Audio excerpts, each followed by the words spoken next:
when you come to London, you could walk right past me. I do not know what you look like. It's going to be a lot of fun. Take my love, take my land, take me where I cannot stand. I don't care, I'm still free. You can't take the sky from me. Welcome back to the Real World Podcast. I keep saying I'm going to change the first sentence I say to start these, and I keep not doing it. That's just who I am. I make claims and don't follow through. Who am I? I'm Matt Waters. I'm the British one. Who's the American one? He's Mike Thomas. Mike, how the hell are you? I'm doing very well. I love Firefly so much. I almost spontaneously bought $40 worth of Serenity comic books today. That's how much I love this universe. So this was a great idea. Whose idea was? Oh, this was my idea. It was a really great idea for me. This was actually Kevin Ford's idea. But never mind that. You're in the right place. This is Firefly now, Serenity later.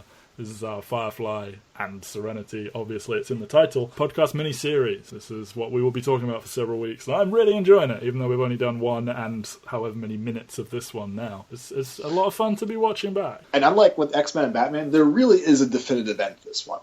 That's true. It's not like the other two where it could be like, all right, well, we'll be back in like 6 months for something. Assuredly, there's like something will be happening. I'm telling you, when we get to Serenity, Joss Whedon will have tweeted, by the way, new Firefly series coming soon. It's not happening. Okay. We'll just close the website. Okay, so last week we did Serenity, the pilot, not to be confused with Serenity, the movie, which is our final episode. Today, we will be doing The Train Job, followed by Bushwhacked, because we are following the intended run order, not the crazy one that Fox mandated. However, that is, for this week, quite interesting. And let's start with The Train Job, because this served as the pilot if you watched this on TV. They were tasked with writing it in essentially a weekend. And, it's this unique entity in that it exists simultaneously as episode 2. And the pilot. And I think that in itself is very fascinating. And I think as we get into this, it will be quite interesting to see how it works quite functionally as both of those things. In broad terms, do you prefer it as an episode 2 or as a pilot? I think that's a pretty obvious question to answer, but hey. I honestly can't decide because I think it's so good at both. And it's in that sense, I think it's one of the more low-key, remarkable accomplishments in recent television history, in the sense that how can this thing actually function as both at the same time? And you can totally see it slide into one or the other, and there's really no difference. I really think there's only one thing that happens that makes it a questionable episode 2. But as a pilot, it's so great in the sense of how it really throws you in there in a way that even Serenity, which we kind of felt like it threw us in there, this one would do it even more so. Yeah. I can't, so I really can't decide. I think it's an amazing follow-up, and I'm also thinking that if I was watching the show, I'd be like, give me more. Like, if this was the pilot. I'm going to reserve, there will be no take from me on that question. I am going to tie and just say... No comment. No comment. No comment. No comment from Mike Thomas. Like the Real World Record show, Mike Thomas offered no comment, which is great for a podcast. Yes. So The Train Job, the title tells you basically everything you need to know. Mal secures a new job with a villainous individual called Niska. It is to rob a train containing Alliance goods. They do that. It then turns out these goods are medicine for a town full of very sick people. Their conscience gets the better of them. They return the medicine, and they have a little fight with Niska's men who are like, hey, why didn't you do this? And then they go off. And that's a very simple plot, but I think that works in its favour, because if it's going to be a pilot and they need to reintroduce you to 9 characters, you kind of need a very simple plot to enable that, and it's action-y. They're doing a heist. Everyone loves a good sort of train robbery type story, and also this show's a Western in so many ways. So yes. They use one of the most classic Western stories possible to introduce the show to viewers, which is a remarkable. Not remarkable. A stroke of simplicity and brilliance at the same time. It's also a plot that just allows you to just keep it moving the whole time. You kind of can, and also I think what's kind of neat about it is how they kind of backdoor in the real story, which is how did they respond to this situation? How do they respond to the information about what the town is? Because it's almost suspiciously easy for them to rob this train. It is. And I kept, because, I hadn't seen this in a couple of years. I've seen this episode so many times, but I hadn't seen it in a couple of years. So I was like, something's about to go wrong. And then really, for the most part, nothing really goes wrong. No, it's just a case of if they want to give the medicine back or not. The goal was, yeah. And I think that's kind of a great way to introduce the show in so many ways, especially since they basically frame this episode bookend this episode with Mal stirring up shit for no reason other than to stir up shit with people, because he's angry about the Alliance and he's bitter about the Alliance, and he wants to get into a bar fight with a bunch of Alliance loyalists. And then it ends with him doing something that's realistically, one, it's going to come back and bite him, but also in a way is kind of doing the Alliance's job for them, in the sense that he's actually protecting this town from the people that easily are taken advantage of. But that's exactly what the Alliance should have been doing, especially since they were right there all along. Yes. So I kind of think that really reveals so much about Mal, the spectrum of emotions, the spectrum of feelings. And I can't think... And it's such a strong, powerful way to introduce your main character. And also, it's very similar to the pilot in that, Malcolm is faced by some similar choices there. And he also suddenly kills somebody without warning in both of these episodes, too. Oh, God. So good in episode 1. Also pretty good in episode 2. So good in episode 2. So I think in that sense, I couldn't decide which one's a better pilot. They just go about it in different ways. Like, I think your key mechanism in episode 1 is Kaylee getting shot, and your key mechanism here is what they're going to do with this medicine, as it were. Yeah. It's such a great way to introduce Mal. It's such a great way to see the dynamics of how everyone in this ship responds to this type of situation. You learn so much about everybody here. And really, it's a great introduction, but it doesn't feel repetitive if you've seen the pilot. No, it just feels like you're getting to understand these characters more. And I was kind of in awe. I watched this pilot. I watched this episode at least 2 times this week, just because I just wanted to take in every moment of it. I just thought it was such a tremendous accomplishment. Even if it's not, it probably wouldn't make my top 2 or 3 episodes of the season, but I think that's more of a compliment towards the show as a whole than this particular episode, than a knock on this episode, because I think this episode is just a tremendous accomplishment. Yeah, I'd probably put it in my top 5, but again, I haven't seen the whole show in quite a while, but there's some heavy hitters for it to contend with, so not putting it in the top 2 or 3 is no slight against it.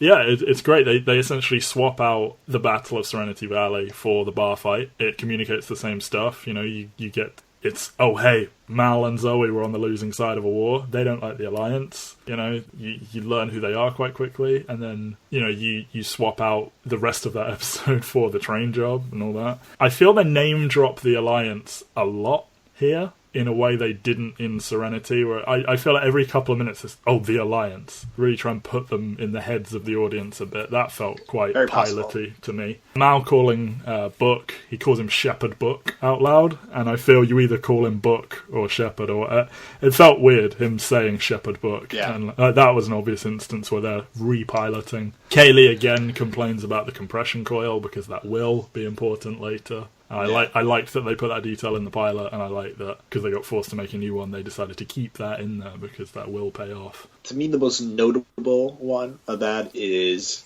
Jane being very quick to leave Mal and Zoe abandoned on this planet. To me, especially, and also this gets back to our perspective on the show, which was we watched the movie first, and while Jane was... not kind of a dick. He was a dick, and he was not the nicest person, and maybe not. You wouldn't point to him as, say, the beacon of loyalty, but you would never think from the movie Jane would actually betray or do anything that would harm anyone else in the crew in quite such a direct way. You get the sense he likes to bicker with Mal, he likes to talk about maybe ousting him, but not for a second would he ever... he's got it good with them. He's first 2 episodes of the actual show, totally willing to leave them behind. Yes. And in multiple ways. And I think it only happens in the train job because the pilot had to be redone. I think there's no way they do that in back-to-back episodes. Yeah.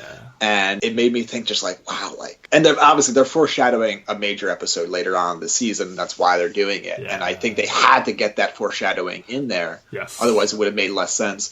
But watching the show now in intended order, it's very jarring to see Jane just so willing to betray everybody, or at least betray his captain. And I think that's the only thing that doesn't feel 100% true to me, because I just can't buy him as being that much of a dick. Yeah. Because this was also, to a certain extent, cowardly. In the first one, it wasn't so much cowardly. It's just more just like looking, assessing a situation, assessing the pros and cons of a situation, and recognizing that, long term, like having River and Simon with them all the time is kind of a bad thing. It's probably going to end his life in some way. Here, it's just like, we're caught. Too late. We got to go. There wasn't as much time for subtlety with this tease betrayal. So I thought that was a little forced, but it led to a great moment where Simon dopes him up, and Jane has this wonderful moment of losing consciousness while standing up. And then my favorite line in the show, where he finally saves Mal by shooting the knife-wielding henchman of Niska. He says, "I was aiming for his head, but shot him in the ankle." Just really, really good stuff. Yeah. So Dopey it Jane was a mixed bag. Is a fun Jane. Yes.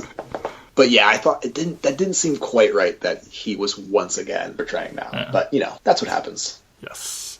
All right, well, we've alluded to it. So this episode was written by Joss Whedon again and Tim Minear, I don't know. And Tim said that he wanted, when writing this, to create a situation where we would learn a lot about the characters based on the sort of the situation. And I think that is the whole crux of this episode. And I figured the best way to talk about this would be to basically run through the cast and see what we learn about them from this episode. New things if we've seen Serenity, or if we're watching for the first time, do you get a sense of who their character is?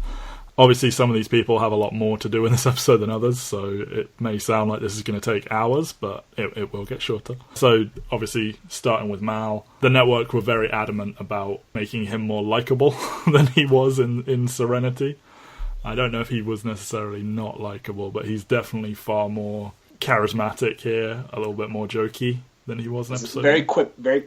Very quippy, very Nathan Fillion. If you didn't know any better, you would think this was a preview for a future Marvel movie or something like that. And very Star-Lordy. Yeah, you can really see a lot of the DNA of what Marvel has become, which was largely influenced by Joss Whedon's The Avengers, in Firefly, just far less glamorous. Yeah. So, I mean, the opening bar fight is very telling of him, where he can't allow this Alliance hillbilly man to be talking down about the rebellion. And he doesn't necessarily instigate the fight, but he certainly puts himself right next to it and doesn't seem afraid of it. And Zoe says later it's funny how every year on, is it Unification Day? He happens to be drinking in an Alliance bar and happens to get into one of these fights. I like that in that fight, the way he fights is in no way glamorous. He's kicking dudes in the shins and sort of being a bit... He's not a smooth fighter, Mal, he lucks his way through things, he thinks his way through things, but he's not the dude that's going to have some drawn-out fist fight where he is physically superior to many people. I mean, he's very much a modern Han Solo. Yeah. This is very clearly, Han Solo was never the best at anything, he just would talk his way out of it. That's very much what Malcolm Reynolds is. I also like how he clearly loses first. It takes them much longer to clear out Jane and Zoe. Which felt very true. Yeah. You get sort of Jane questioning why Mal would even take River and Simon on board. That is something that was mentioned in the pilot, but, just putting it out there again. They are more trouble than they're worth in a way, but it shows that Mal, while he talks a big game about just everything that's right for us and fuck everything else, he does have a moral code in him and he can't allow certain things to happen. The whole thing about giving the medicine back, Joss Whedon initially wanted them to keep it because he felt that Mal would be so zealous about, he will fuck over other people to make sure the crew are okay. But I like it. The line to the sheriff where the sheriff's saying how, a man has a choice, and then Mal says, "I don't believe he does." That's such a good line. I think... It kind of bothers me sometimes when Mal is a complete dick. I know it's kind of for show, but I like the Mal that is sort of steadfast in his morals a bit more. I think that line might be so good that it's worth it. Yeah. Yeah. I think we'll encounter more Malcolm Reynolds moments where he'll be slightly less noble in spirit that will make up for this one decent first impression on the audience. Yeah, almost everything he does in this episode is not, that way. It's all very jokey, it's all very do the right thing in a way that he isn't always. It's not that I don't want him to have those moments where he is kind of a dick, it's just... It's interesting, it's an interesting portrait of a man, where he has to be this ever-changing person, you know? Yeah, and I do think there's a constant idea throughout this universe is, you know, what are we fighting for if we're, you know, now that we've lost this war, like, are we any better if we were not actually doing nice things to people sometimes? Yeah. A huge fan of the scene where he's got Crow on his knees and he's sort of saying, right, here's the money, you go tell Niska this, that, and the other. Crow's like, go to hell. So he kicks him into the engine, and then they start the exact same speech on the next henchman, who's immediately like, nope, yep, I'm on board, fine, all cool. Huge fan of that scene. Very, very funny. You get a lot of stuff with Mal and Inara. You get a pretty fun scene where Mal and Zoe have to pretend to be married temporarily. So it's like very telling of their relationship with each other. Just a good, like, here's who Mal is episode in general, I feel. Yeah, very much so. Very much so. Yeah. So moving on to Zoe, you sort of see that she's almost like more physically able to handle herself than Mal in that bar fight. Like, he needs definitely her. Able to. Yeah, like they're hoping Jane will get involved, but like he needs Zoe too because he can't do this alone. You know, she's very rough and ready. She's interesting because she almost always goes with Mal without question, but she also isn't afraid to, like, ask him these questions, like, are you sure, kind of thing. And but I think the key is that she knows when she's around other people, she shows leadership by following without question. Yes. But when they're in private, that's when she can question. Very observant, Michael. That is exactly what happens. Yeah. Like, when it's just the two of them on the train, she's questioning his moves. But then when they get back on board with the medicine, and I think he opens with, oh, we're going back, and then she's immediately in there with, we're giving the medicine back. Like, obviously we're doing that. And while that kind of, like, on the surface is kind of like a weird dynamic, she really becomes a fully realized character, and throughout the next dozen episodes or so and movie. So I found it a little bit difficult to talk about her last week when summing her up without making it sound like she's, like, not a character, because a large part is that she agrees with Mal and goes along with him. And it makes her sound weak, but she's not. But we'll get to evidence of that as we go, I think. Or we'll find out at the end that it's just this horribly problematic betrayal that we didn't know. But maybe. Possibly even hashtag problematic. Let's not wheel that one out yet. I also like that she's a very quick thinker. Like, she slips into those improvised stories very quickly. First the one where they're married, and then the one where Inara shows up to save them. Like, she's quicker on the uptake than Mal, it seems. She's definitely smarter, more physically capable, and a more consistent presence. I think this is a classic case of the white man holding down the black woman. But what can we say? Hashtag problematic. There it is. Just yet. We're not saying it just yet. But it's going to give it a few episodes. It's right there. We're ready to pull that out when necessary. So next up, Jane. I really like that he refused to participate in the bar fight because he wasn't in the war. I didn't fight in no war. He just sits there and watches them. But then, of course, he gets involved with it and sort of bulldozes 3 dudes out the door. It's a really, again, just like a great moment where it's like, yep, Jane doesn't really care. No, he has no. He's such a physical being. This is how he expresses himself, that he can't help but join in. And not to mention, he does have that nagging sense of loyalty to Mal that he can't properly articulate the importance of that relationship. Yeah, there's not like a huge amount of ambition in Jane. There's not a lot of higher thought or like philosophy. It's just, let's do this. Let's get drunk. Let's get paid. Let's fight people. There's Joss Whedon told a great anecdote about how pretty early on in the show, I think at least the first half of them making the show, Adam Baldwin was talking about how he had trouble understanding who Jane was, and Joss Whedon put it so succinctly. Jane thinks he's the hero of the story. He has no idea he's the sidekick. And apparently from there, Adam Baldwin really understood who Jane was. And I think that kind of perfectly captures who Jane. Like, he really thinks every moment is his moment. Yeah. And everyone else is just there to serve him. I love how adamant he is that he's in charge when Mal and Zoe are separated from the group, and he keeps saying it. Like, oh, I'm in charge, guys. And they're like, okay, man. It's very much Dwight Schrute, assistant regional manager material, which is a great note for this lumbering, like, hunk of a dude to be playing where he's just completely clueless and out of his element. Who's the Jim of this ship? Is that Wash? If anyone's going to be winking at the camera, it's definitely Wash. So. And much like Jim, Wash is not quite as funny as he thinks he is. Although he is funny, he's just not quite as funny as he thinks he is. So Zoe is Pam. Is Mal Michael Scott? Malcolm is definitely Michael Scott. Okay, this has gone too deep. Anyway, and obviously, doped up Jane is amazing. Just falling over forwards, like trying to grasp but like imaginary fairies and stuff. I love the line, you know what the chain of command is? It's the chain you go get and beat you with until you know who's in command.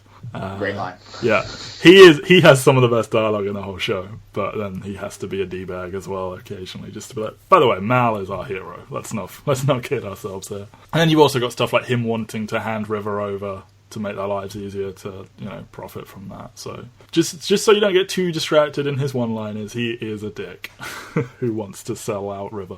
Speaking of River, they open with like the flashbacks to her experiments. Scenes like that are always very intriguing. You want sympathetic to her. You want to know what the hell they were doing. Like, there's still no obvious reason why they were doing this or what they were doing to her. Obviously, we all know because we've seen the movie and everything. But in a world where this is all you've seen, you are still very much, what the hell were they doing to River?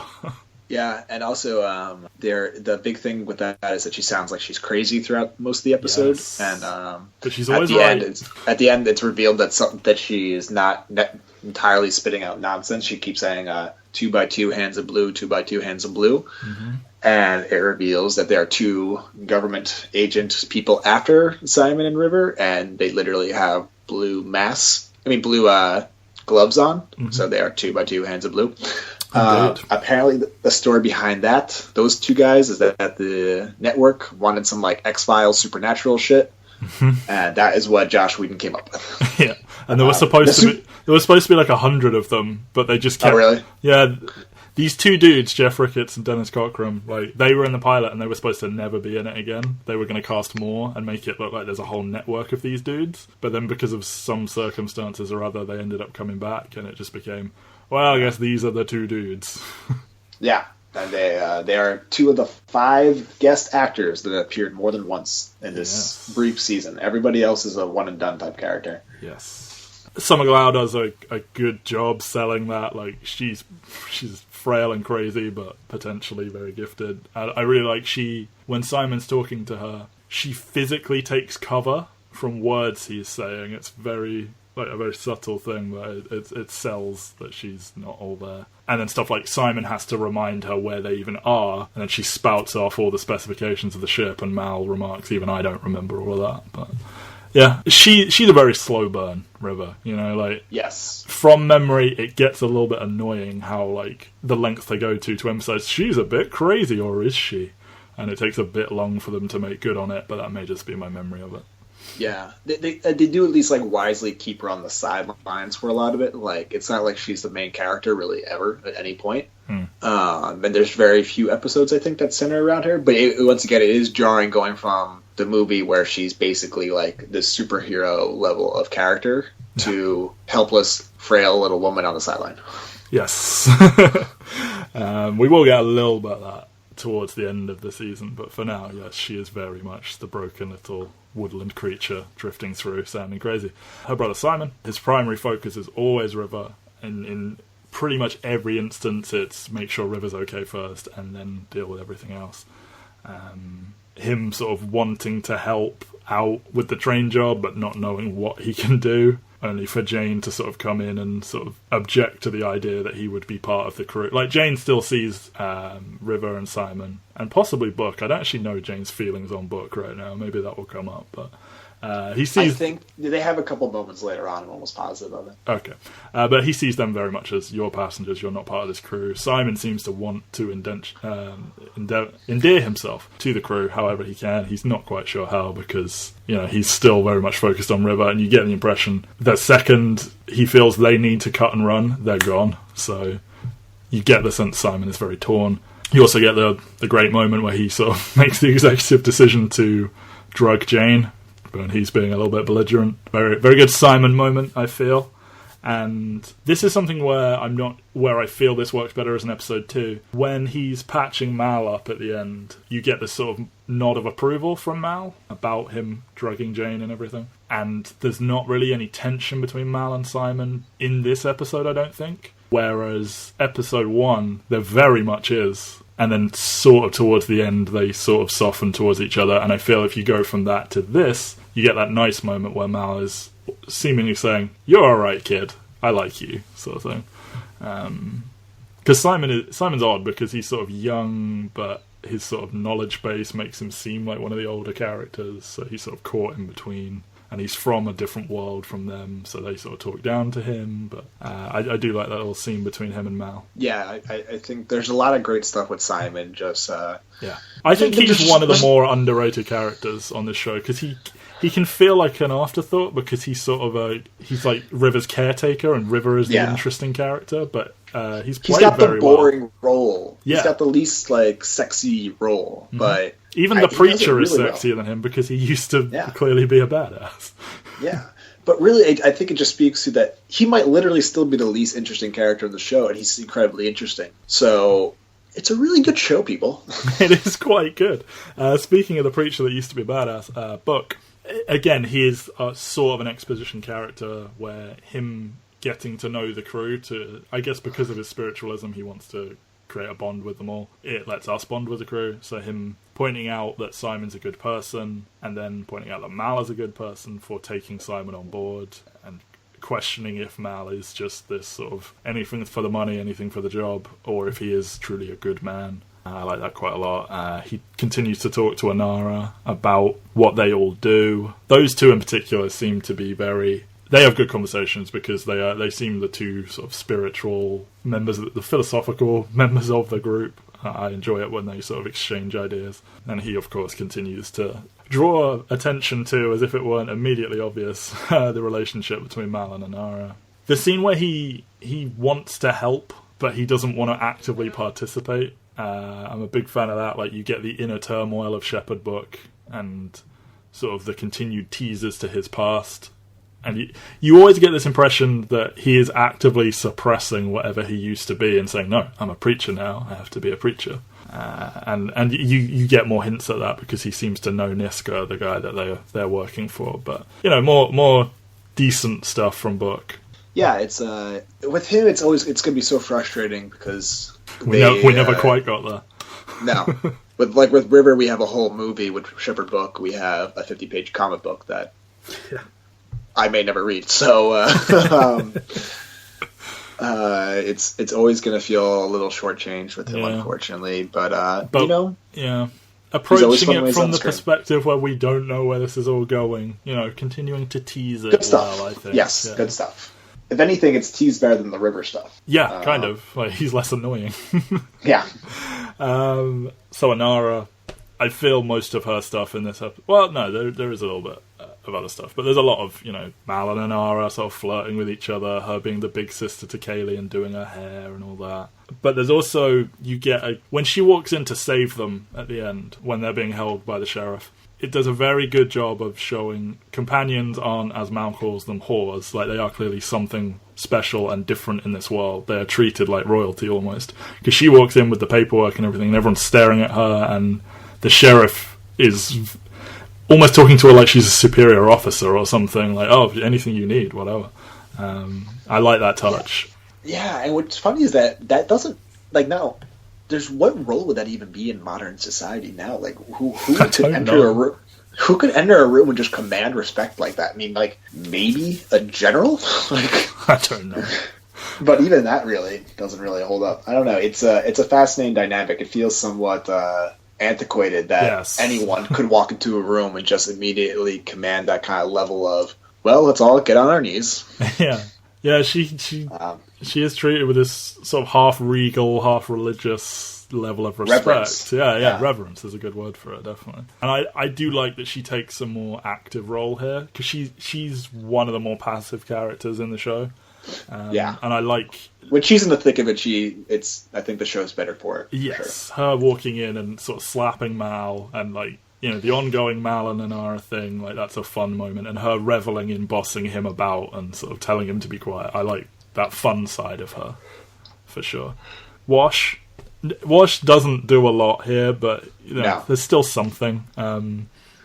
He's sort of beginning to forge his role as, he's sort of not quite the conscience, not quite the heart. He's somewhere between those two. I like that he's the one that wants to talk things out when Mal and Zoe are not on the ship, and they're all sort of talking about what they're going to do. I like he's the one that wants to talk about it a bit and just be like, everyone just calm the fuck down and let's talk about this. And he gets, his big moment is he crashes that dirt bike into one of the dudes.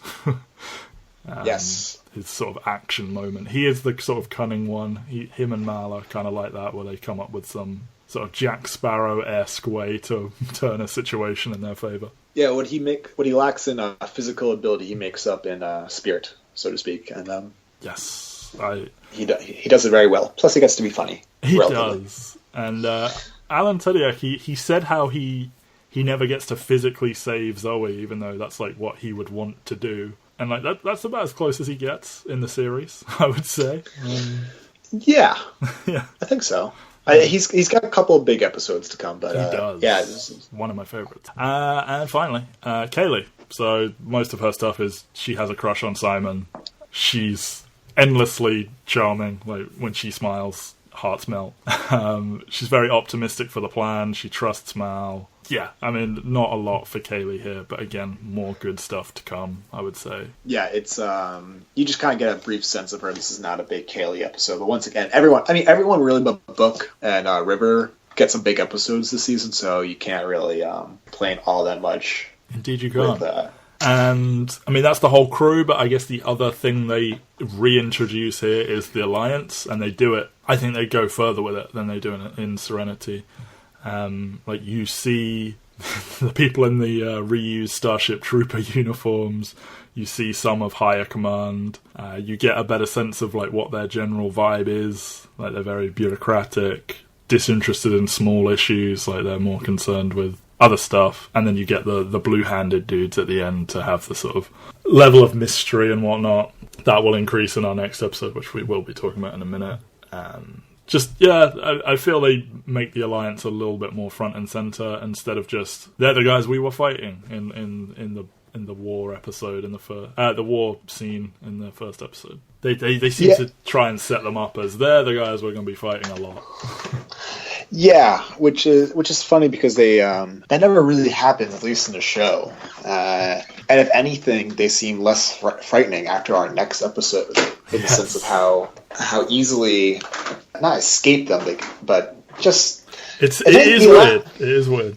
The Alliance is portrayed in these two episodes that we watched today either as incompetent or not nearly as lethal as we've been kind of led to them to think they are. We've been led to believe. Yeah.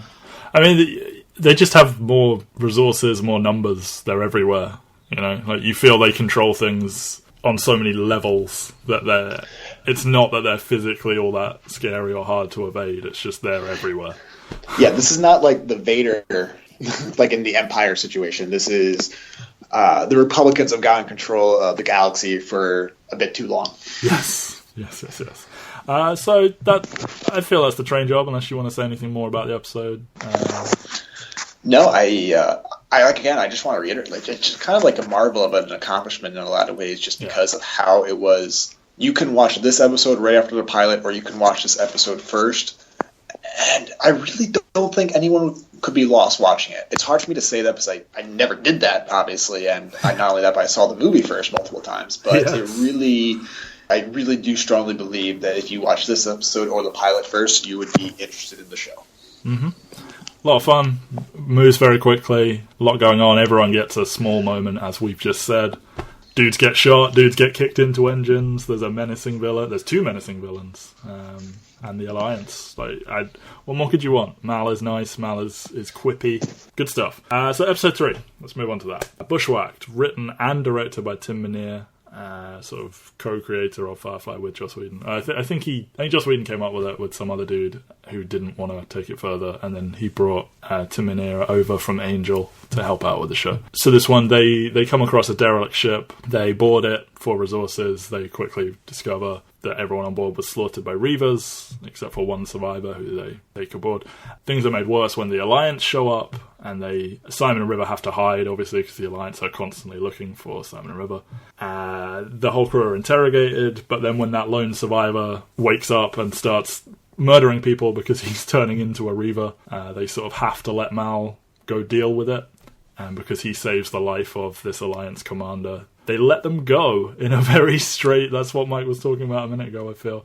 It's a very odd little moment that they are allowed to just go, minus the salvage that they were going to get from this job. It feels like they've been immediately defanged within the third episode of the show. It's very bizarre. It felt very jarring to me when I rewatched it this week. Yeah. And once again, I saw this episode twice, and it's also a very strangely structured episode. I mean, Malcolm saves the Alliance dude, and literally, I think 90 seconds later, the episode ends. It feels like they ran out of time. It does. They hit the artificial network time wall that shouldn't exist. And it's very jarring. It was like, quick, let's cut away before anyone asks too many questions about how they're allowed to escape. Yeah. It genuinely feels like they wrote this episode and they wrote themselves into a corner and had no way of... Almost like they were making it in real time. Like, oh fuck, we've run out of time, guys. Quick, cut to the end. It feels like it should have been a two-parter in some ways, but when you... Something, or maybe there's something in the first 35 minutes they could cut. But, I don't know what you would actually cut. I'm sure I wouldn't even be surprised if Network tried to get them to cut the game or some of the... I know. Some of the interrogation scenes, but those are probably I know. I'm saying, that's what else do you cut? Everything else is kind of inherent to is key to the plot or... Yeah. Wonderful. So, and also it's also kind of a situation where it's best not to ask too many questions, because I think that's where, if you pull on that thread, it doesn't make any sense. Yeah. There really doesn't, the logic required to think that they would willingly let these people go at this point in time makes no sense. Or you'd have to be taking this into a direction where it's the Alliance isn't really like this evil corporation. They're just a bunch of bureaucrats who happen to win. And I don't think they really ever tell that story later on either. I kind of get that vibe. You get the vibe that there's multiple levels of the Alliance. Yes. And that will come up in this episode. How the Blue Hand people seem to be separate from these dudes that we see on the everyday, who just seem to be... Yeah. They go to work, they do their space stuff, they go home to their wives. Yeah. There's definitely, the operatives in the Hands of Blue are the CIA. Mm-hmm. And, these are the people in charge of Veterans Affairs who have no idea what's going on. They both work for the Alliance, but it's... Yeah. I don't know. It just felt very odd within the third episode to have the ship be completely taken over by the Alliance, everyone arrested. That sounds like a late season thing to happen. Yes, and then everyone escapes scot-free. And I remember they escaped from the Alliance again. They do. But I didn't realize it happened more than once, in this kind of way. And I know the card they played to escape it, so I kept waiting for it to happen here. And I won't get into it, but basically it's just oh, wow, that was even easier than that one. Yes. Okay, so I think the biggest thing about this episode is they were trying to show that this series can be more than one thing. It's not always quippy dudes riding around on horses and doing Western stuff. It can also be this slightly more sinister, parts of this a horror show for a while. There's a lot of suspense and what's gonna happen, that kind of stuff. And I think Tim Minear actually said that the network hate the Western part of the show, and it's almost why did you greenlight this show that you it's heavily Western. So he actively attempted to do almost none of that here. And I think, the entire thing is on spaceships. There's not even a hint of Western-y stuff. For better or worse. I think it's good that it can go this way and get a little bit... Because, the film, without episodes like this, you can't imagine the film existing in the way it does. So, yeah, I like that it did something a little bit different after the first two episodes. Yeah, and a key part of that was kind of the horror show that is the Reavers, which will come up as a big part of the mythology of this world as it exists on screen, as basically the big payoff to the show is the movie, which is all about the Reavers in a lot of ways. And obviously the Reavers are revealed to be more of a metaphor for the differences in political thought philosophy going on in the show. But yes. The Reavers are Fox, basically. No. Yes. The Reavers are the Tories, people. Anyway. Wow, okay. Yeah. You're doing this, are you? Okay. So. I know some words. I know some British political words. But it's... I think this is our first real glimpse of them. They're mentioned in the pilot. I don't think they even have a mention in the second episode, but... I don't think so, no. And again, this is another thing that's very jarring from if you watch the movie first. In the movie, the Reavers are all over the place. You see them dozens and dozens of times. They're a huge, huge element of the movie. Well, they had more money for the movie, Michael. Yes. No.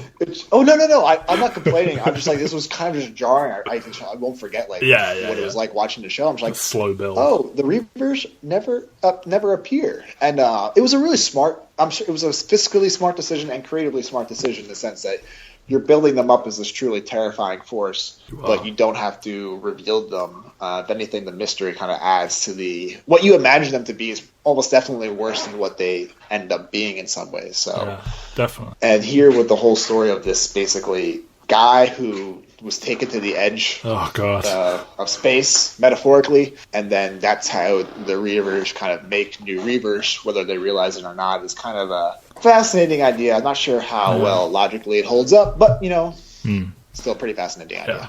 All right, we'll get into that. So, Tim Minear talked about how this episode is very much about showing the two extremes of this universe and how our characters occupy a space in between. And there's three huge elements to this that demonstrate all that. You've got the more savage side of things, the Reavers. You've got the more sterile, clinical side, which is the Alliance. And in a lot of ways, so this episode begins with a very fun scene where they're playing a game called Calvinball, which is just a completely made-up game that the cast literally improvised that scene. Like, there's no clue what the rules of this game are. And while on the surface it just seems like a fun little throwaway scene that doesn't bear us talking about it for 5 to 10 minutes, there's a lot going on here, and I also think it is a very good representation of this entire episode where it's very chaotic, but they know what's going on, and like this is them bonding.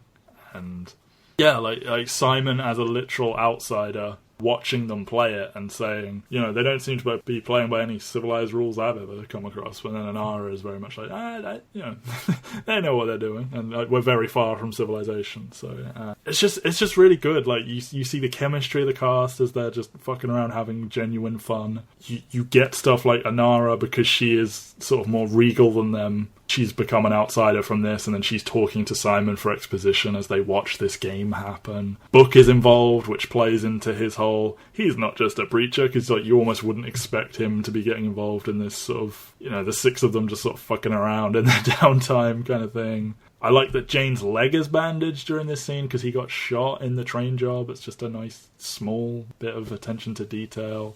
River looks very intrigued by the game. Kaylee manages to get some flirting in with Simon. Simon considers joining in with the game. It's just a really good scene. I love it. And it is on the surface just dumb fun before they get to the meat of this episode. But it is a scene I think back on a lot. And I think the big thing to keep in mind here is that this is yet again, okay, we have to get these characters introduced. Someone is watching this episode, and it's the first time that they've ever seen this show. How can we make this 5-minute scene actually worth our time? How can we make this 5-minute scene reveal who these people are? And I think in particular, you're right. I mean, the Simon and River and Anara in particular, you really get a sense of who they are by how they react to the game going on here. And it's just a great, smart use of television. Yeah, like Anara is like sort of quietly amused by them. It's like, they're having fun. And Simon's kind of like, what is happening? And River's just like, where am I? Yeah, exactly. So that's great stuff. But then we move into, the savage, the dark side of space in this series, and it is the Reavers. And I like how in episode 2 the Alliance are sort of reintroduced, and then episode 3 you don't see the Reavers, but it's very Reaver-y, as it were. So in a world where this is episode 2 and the train job is episode 1, it's a nice sort of 1-2 punch. And again, as you said, we don't see them for a long time. I actually don't remember when we first see the Reavers, and I'm sure that will... It's Serenity. Is it really? You don't see them in the whole show? You don't see them until the movie. Yeah. Oh, wow. I swear. Yeah. I thought the episode where they get, captured towards the end, you saw one. But, all right. I mean, I couldn't be wrong. I distinctly remember this stuff. I'd be shocked if I'm actually wrong about this one. Okay. We sound real stupid right now for not knowing Firefly backwards and front. But that's why we're doing this, Matthew. Exactly. It's for the record. And they continue to do good stuff like talking around them and sort of showing, not telling in a way. Just stuff like, Jane is so boisterous and so like rough and ready. But the first mention of the Reavers, he completely flips and he's like terrified of them and like adamant he's not going back on that ship. And like, he's hesitant to be handling the bodies that the Reavers were fucking around with and stuff like that. Like, that's a good way of... Because, you've invested this time into showing who Jane is, and then you use that to show who the Reavers are. And I do really like the sort of first 25 minutes being this kind of like, what's happening on this ship? Everyone's missing. We found a crew log, and there's nothing mechanically wrong with the ship. What's going on? And then the sort of ritual murder of all these people. Yeah, and what's kind of interesting is just how this episode kind of functions as a gradual. Everything just keeps getting worse and worse and worse and worse and worse, and then the day is saved and they go home, like in the span of 30 seconds. Definitely, because it's like everything is going from bad to worse. Basically, it's like, oh, there's someone we're about to run into somebody. Bad. A body just crashed into us. This is getting really bad. Oh, there's a mission. It's like there's just a great progression of stakes that makes you think, kind of like what's about to happen next. And the fact that they managed to escape it scot-free, suspicious, but still kind of an interesting way to structure this episode. Yeah. Now that you mention it, it doesn't really feel like a great second episode in terms of what a network would want and what a modern audience would want. This is definitely this show is airing on FX as opposed to Fox moment kind of thing. Whereas, there's just a huge difference in what you expect from a show that's airing on Fox versus a show that's airing on FX. That's true. And while I would obviously generally prefer a show that's airing on FX pretty much every single time, I do think it's notable that if I was the network, I'd be like, what the fuck did we just invest all this money into? But hey, it's good for us. We're enjoying it. Mal's little haunting speech about the Reavers, I think, continues to do a good job of building them up. He describes them as darkness blacker than the space they move through, which, the Alliance dude says that's sort of, pretty or poetic or whatever, but I don't know, he does a good job. And talking about what that dude is doing to himself, like how he's seen this before, that he's physically mutilating himself, and it's more that he talks about how they made him watch all this horrifying stuff, and the only way he knows how to deal with it is become it, which that's such a sort of movie, TV kind of like leap of logic, but I'm ready to go with him on this. Like it's a fun little speech, and I'm less ready to go with him on it, but I think they could almost just make it like this guy is losing. They didn't have to be so blunt about it. They could have been like, yeah, this guy's seen some shit. He's losing his mind. Yeah.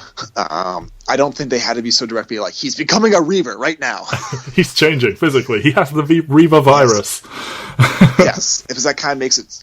I think that kind of cheapens the Reavers to a certain extent. They don't make it clear if, like the way Mal talks about it, it's like, is this how one becomes a Reaver? Or is this just like an unfortunate byproduct of victims of the Reavers, where they sort of become Reaver wannabes rather than actual Reavers? I think it's a case of the latter, and that's certainly what I prefer it to be. I think the former is kind of... It implies a sort of higher level of intelligence they don't seem to have, but who knows how... Yeah. But also, like, there's so much... The Reavers are such a paradox. Like, how do they fucking, like, operate their ship? How do they run their ship? How do they set booby traps? Exactly, yeah. Like, it doesn't really, like... especially later when we finally find out what they are, like... There's so many questions about the Reavers that you really don't...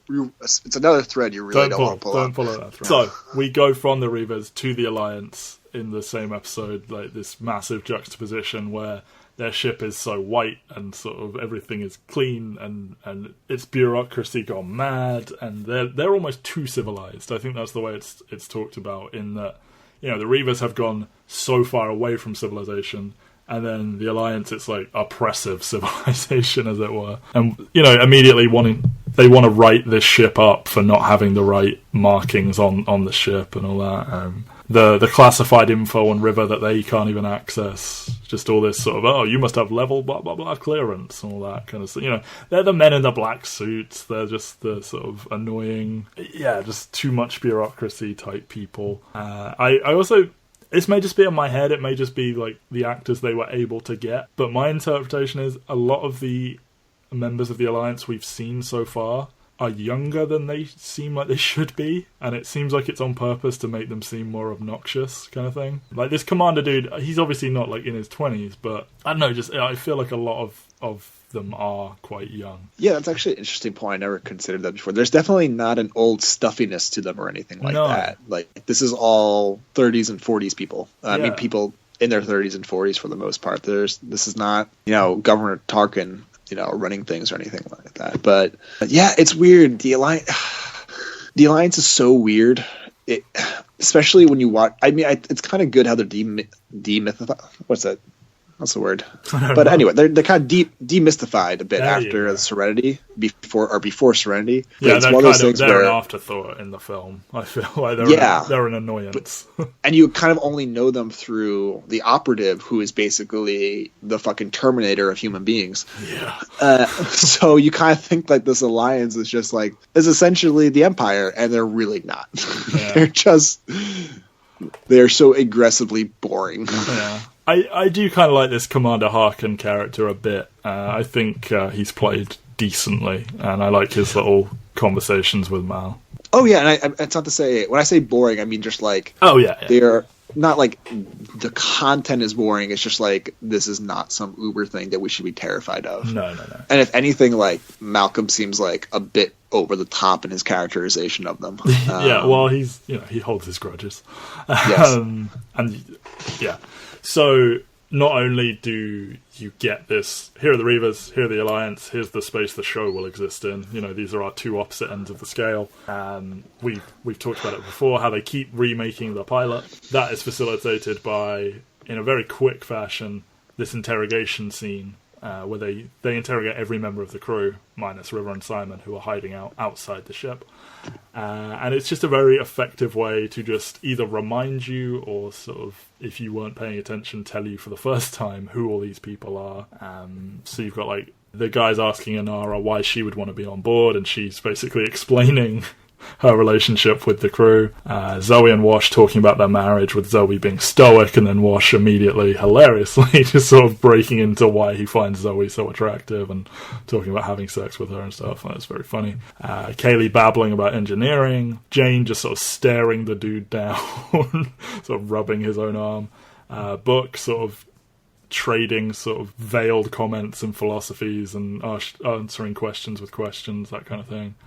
And then Mal has his speech, about the Alliance. He talks about the Reavers, all that. And I like the line he says about, because the guy talks about how he was on the losing side, or he was on the wrong side. He says, I may have been on the losing side, still not convinced it's the wrong side. And as you said, he does seem quite overbearing in his sort of characterization of the Alliance. But, it's always funny seeing him exchange these quips and stuff. Yeah, and it's still not sure we're on the wrong side. It's never very much the I don't believe he does. A man always has a choice. I don't believe he does. Kind of like they always make sure to give Mal one of those lines. It seems like every episode. Fucking burn, dude.